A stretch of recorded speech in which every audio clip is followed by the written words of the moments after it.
1, 2, 1, 2, 3.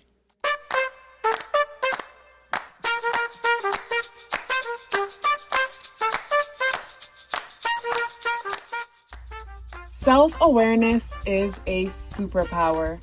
My name is KathyLaDonna. Welcome to Soul and Vibration.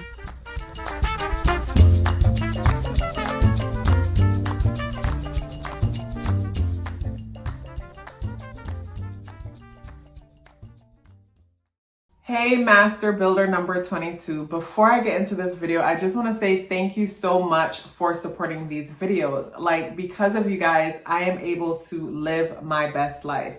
Meaning this is something that I've always wanted to do. And of course, energy is being equally exchanged here, where I am doing what I love and you are showing up and enjoying what I love. And it's just a beautiful thing. And I just wanted to say thank you for that, because I really enjoyed doing these series. And I noticed that they are, consistently growing and people are enjoying them. And the feedback in the comments is just amazing. And I just wanted to say thank you for that. So this video is about our life purpose. And, when it comes to life purpose, I feel like the Master Builder number 22 could be someone who settles when it comes to their purpose. The reason why the Master Builder number 22 will be someone who settles when it comes to their purpose is because, first of all, the number 22 energy is such a nurturing energy. It's like nurturing to the next level. So because the number 22 loves to nurture and at the same time feels good from nurturing, like you guys could relate to me in the sense that I love creating helpful content because it makes me feel good. So it's like you guys feel good at the idea of making a difference. And sometimes, it might be time to move on from whatever it is that you're doing, because even though it might be helping others, it's not speaking to your soul. Energy needs to be equally exchanged. And I mentioned that in the earlier in this video, in the sense that if I didn't love doing what I was doing and I was doing it out of sheer obligation, like that would be horrible. Energy is not being equally exchanged. Then it would feel like a vampire type situation where my energy is being sucked, but I am not enjoying it, where I am actually enjoying it and people are showing up and they're actually enjoying the content also. So it's important for you to be doing something where the energy is equally being exchanged, where, you appreciate doing it just as much, and not because of a codependent situation where it's like you like to feel needed because, if others don't need you, then it's like, what's the point of you? That's something else that needs to be looked at. When it comes to purpose, like as humans collectively, we cannot agree on who we are, where we come from. Like all of us collectively can't come together and agree on the same story. Like we just cannot. And because we can't come together collectively and agree on the same thing when it comes to who we are, where do we come from, what's our purpose here, like that translate back to us as individuals not knowing what our true purpose is either. But I feel like our purpose is quite obvious, and because we're looking at it in a certain way is what makes it so challenging. Another thing that I wanted to touch on is knowing. Like it is super important for us to know, because a lot of everything that we believe is what has been given to us. There is nothing that you believe that came from you. And there's a difference between believing and knowing. Knowing is when it comes from inside of you. There's no debating it. You just know. And belief is something that you were taught, you were told. And a belief is to conspire against something and towards something. So basically, when it comes to beliefs, it's not always for our greatest good. Often it's to keep us in control and control us, to keep us in control, yes, and contain us.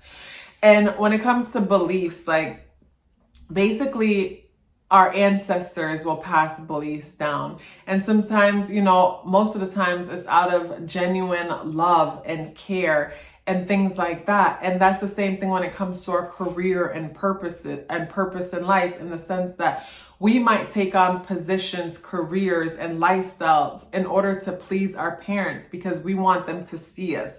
We want them to accept us, and it's not fair for other people to get to live twice through you, in the sense that they've already lived their life. And if they realize that they should have done things differently, then, you know, while they're living, they still have a chance to implement those things. But it's not fair for you to take on that and now put your needs, your desires aside, and now they get to live their lives twice through you, where you're basically doing everything that they would want you to do, so that they could get bragging rights in certain situations where they get to brag to their friends about you or certain things like that. Like, that's not fair to you. Like, the worst thing ever that we can experience as humans is regret, where we get to a certain point in our lives where we're saying would've, should've, could've. And with the master builder number 22, like, very similar to the number 4 energy, you guys are the ones that sync with the shit. You guys tend to be the last one on after everyone else has gone home. And you guys tend to be the sacrifice. And it is not fair for you to be sacrificial lamb for anyone or for anything. So this is where it's important for you to know. And when it comes to our purpose, like, our purpose is quite obvious. Our purpose is quite obvious as humans, because it's like we are creative expressions of the creator. So because we're creative expressions of the creator, we are walking, talking pieces of art. And art is an experience, and an experience can change your life forever. So because the creator's energy flows through us, and that is what we actually are, the truest and realest part of who we actually are, we ourselves are co-creators. We have the ability to create anything. On a practical level, we can create with paper to pencil and, you know, from the mind and things like that. But just like the creator, we can create on an energetic level, in the sense that if you look around at your life right now, everything in your life right now is what you have created. And if you don't like what you've created, then you need to plant different seeds. You know what I mean? And a lot of the times, the seeds that we plant, not a lot of the times, the seeds that we plant has everything to do with the environment of the soil. What is the environment of your mind? What kind of thoughts are you beliefs and thoughts are you holding on to? A lot of the times we experience massive guilt because we hold on to beliefs that don't feel true to what we know to be true within ourselves. But we don't want to disappoint anyone else. So we hold on to those beliefs and we betray ourselves. And we stop ourselves from living our best lives, which is living life according to our own terms. So we live these lives that everyone else wants us to live. And then what happens is energy doesn't lie. So we start to experience complications within our bodies. We start to experience dis-ease because we're so good at convincing ourselves that we are happy, when in all reality, we're not happy. So our health starts to suffer. And that is actually trying to get our attention for us to focus and pay attention to what's actually happening around us. So when it comes to nature and us being creative expressions of the creator and us being creative creators ourselves, it is quite obvious what our purpose is. Our purpose here on earth is to create. Our purpose is to create the kind of experiences that we would like to have and create the kind of life we would like to have. Most of the times we don't realize that the reason why we're afraid to create the way we know we should create is because like the 10th house in astrology, which is at the very top of the zodiac wheel. And when we're standing at the top of the wheel, we're standing on the top of the mountain where everyone can see us. So because everyone can see us, they can criticize us, they can have their opinions, they can laugh at us. Like, basically, we cannot hide. So when it comes to our legacy and the path that we choose, because we know everyone can see us, we tend to take the safe route and settle with something that will be sociably acceptable, something that will allow our family members and our parents and everyone to brag about us, when in all reality, we ourselves aren't happy with that path that we've taken. We ourselves don't find joy with the path that we've taken. But the good thing about the 10th house in astrology that talks about our legacy and things like that is it's ruled by Saturn. And Saturn has to do with karma. And a lot of the times karma, like the way I see karma is learned behavior. If you were taught that that's wrong, you know that basically you project punishment onto yourself because you know that bad behavior is punished. So if you're taking on a path that you believe is wrong because maybe it's not something that is supported due to your religion, family, or whatnot, you're going to manifest challenges in your life because you believe that thing is wrong. But in time we mature, and like the 10th house with Saturn ruling it, in time we mature and learn that basically, in time, this thing only gets better. In time, we realize that we can't keep betraying ourselves to make other people happy. In time, we realize that if we're not living our lives according to our own terms, it is just not worth living. It takes time to get there. Like, it took a lot of time for me to get where I am on this camera talking to you guys about this topic. Like, before, there was a lot of shame and embarrassment associated with it due to my religious background. And then at the same time too, with my mom being someone who is so scholastically educated and constantly climbing the ladder of education in the medical industry, where I just wanted to get educated in art. But at the same time, there was a level of shame there because I didn't feel like it was important enough to society. But I've gotten to a point in my life where it's like not choosing what I'm into and interested is like not choosing me. And the worst thing ever for me is to get to a point of shoulda, coulda, woulda. I don't want to ever deal with any regrets. So I'll rather make changes and live my life, like basically create as many lives until I create the right one. So that's me opening up a salon, thinking that I wanted to open up chains of salon as a business owner, and realizing that, yes, I want to be a business owner, but this is not the kind of business that I want to own. And I move on. I want to live in California. I thought I wanted to live in California. I thought I wanted to live in the East Bay. And then I thought I could live in West Hollywood and LA. And I realized, no, that's not for me. So there's nothing wrong with creating a life and then realizing that I need to tweak it this way. This is not what works for me, because everything that we believe was given to us, and most of the time we haven't matured to the point to where we're able to celebrate what we know to be true. A lot of the times, pain and challenges has to be what we go through in order to realize what path we should be taking.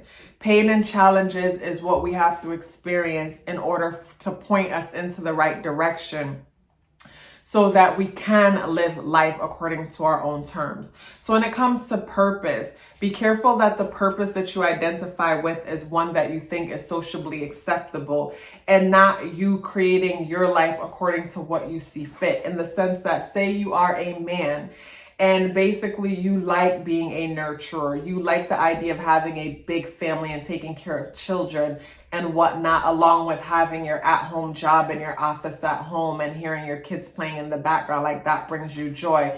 But for some reason you feel a level of shame when it comes to speaking that. So you feel the need to say, oh, I want to, take care, I want to build these Fortune 5 companies, or work for the school, or work for the police station, or work for this, or work for that. Pick something that you believe is more masculine and more socially acceptable, when that's not truly who you are.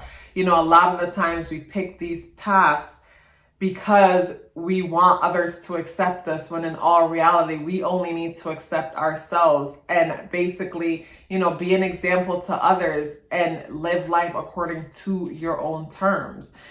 Like, I think I've said a lot, but I feel like I'm not saying anything, but hopefully it'll come to me as I close out. If you guys are still here with me, please drop me a horse in the comment box below, or the moon symbolism.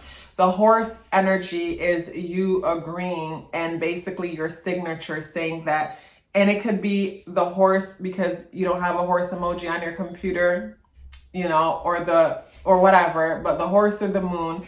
And basically that's you agreeing that from this moment forward, you are going to basically do everything you can in your power to live your best life. And living your best life means that you are living life according to your terms and not according to how anyone else wants to live their lives. Because like I've said, it's not fair for others to live their lives through you.